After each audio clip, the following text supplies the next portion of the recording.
અત્યારે દીકરો અને દીકરાની વહુ અલગ કેમ થઈ જાય છે તમને ખબર છે?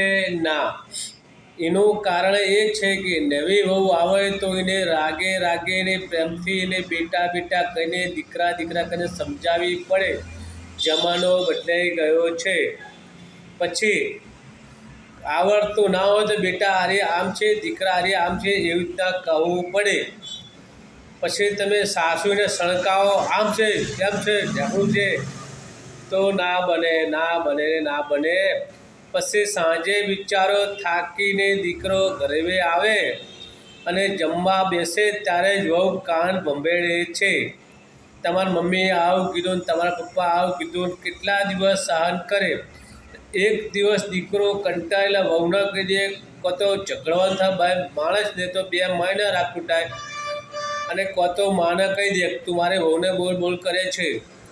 એટલે અને પછી સહને ના થાય ને બહુ કંટાળીને છેવટે છોકરાની વહુ કહી દે છે કે મારે હવે આ ઘરમાં નથી રહેવું, મારા પિયર જવું છે. તમે તમારા મમ્મીને કશું કહેતા નથી. એટલે મમ્મીનો વહુને શાંતિથી સમજાવવી જોઈએ. બાયડીને છોકરાની વહુને ઝઘડો ના કરવા જોઈએ, બેટા કરીને શીખવાડવું જોઈએ. ને એવું કે બેટા તમારા કોઈ મહેમાન આવશે તો ઇજ્જત તમારી જશે, મારી નહીં જાય, એવી રીતે કંઈ સમજાવવી પડે. અને દીકરાની વહુને દીકરી બનાવીને રાખવી પડે. તો આ જમાનામાં ઘર થશે કે થશે નહીં. મારી વાત સારી લાગે તો લાઈક અને શેર કરો. સમજણ પડે તો સાચું છે કે વંદે માતરમ કી જય.